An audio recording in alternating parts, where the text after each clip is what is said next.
Say hi. Hi. My name is Seth. My name is Seth.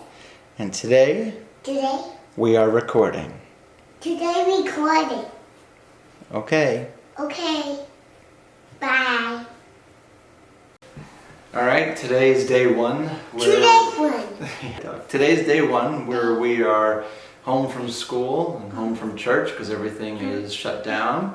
And Seth and I came up with the idea, he's going to repeat everything I said apparently, to do maybe some sort of daily devotion. I'm going to read out of a book, I think that Edmund Jones gave to me, by a Methodist minister named Colin Morris. That he did, I think, a nationally televised, or at least over airwaves, show where he had in 3.5 minutes get out a devotion that would change people's lives. It was very difficult, but then those things became published, and I think they're witty, they're informative, but they also do really well as short mini sermons. So we're going to try to do this and archive them and broadcast them to you all, so at least we do some semblance of church, though this is this is going to be trial and error. All right. All right, you ready? All right, you want to hold the book? Okay. Perhaps best known for. No doubt you've heard of Bishop John Robinson, the distinguished theologian. Some years ago he gave evidence at a pornography trial involving D.H. Lawrence's novel Lady Chatterley's Lover, testifying, as did other eminent scholars, to its value as a literary work. That was a long time ago, and since then Dr. Robinson has done many significant things and written a number of important books, but pound to a penny? Still don't know what that phrase means. If you see his name mentioned in the press, it will be followed by the phrase, probably best known for his controversial defense of Lady Chatterley's Lover. And I read just that the other day, and it struck me what an effective, even deadly device is that summary phrase, perhaps best known for, as a way of pigeonholing someone on the strength of one detailer episode, important or trivial, flattering or unflattering, out of a whole lifetime. You could use this device to rewrite history of our own times. For example, Sir Harold Wilson, perhaps best known for supporting the Huddersfield Town Football Club. Mr. Edward Heath, perhaps best known for his annual carol concerts at Broadstairs.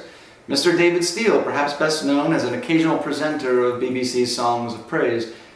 Not to mention Muhammad Ali, perhaps best known as a poet.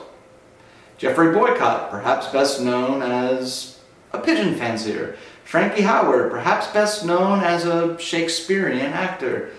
And why stop there? The Bible could do well with a facelift too. Moses, perhaps best known as the original part played by Burt Lancaster in the film of the same name. King David, perhaps best known for stealing the sacred bread from the temple. Jesus, perhaps best known for inspiring the fairy lights in Oxford Street in December. Or St. Paul, perhaps best known for insisting that all women wear hats in church. All good, clean fun, but it can get nasty when people whose lives have hitherto been admirable come a cropper. Once and then they have the perhaps best known for label stuck to them like the mark of Cain for the rest of their lives. And you know what I mean. Take the strictly fictional Mr. Lordly Manor, the tycoon perhaps best known for his part in the Neasden Dustbin Scandal.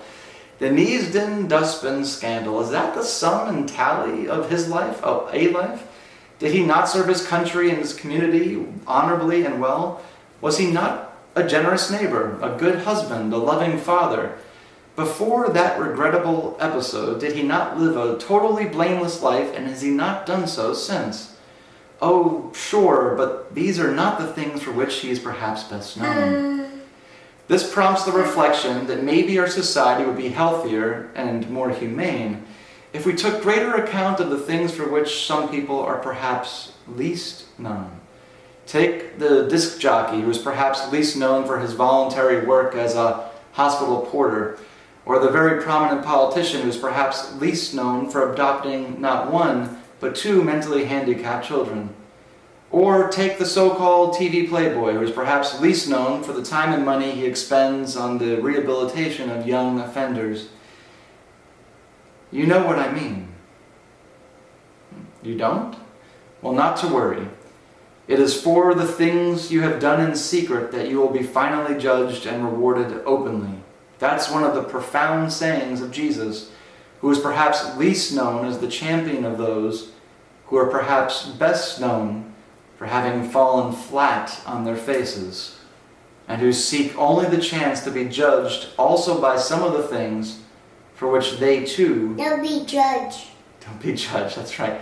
To be judged also by some of the things... No judge. For which they too are perhaps least known. Get through till nightfall. Colin Morris. Say bye. Bye, Grandma. Bye. What is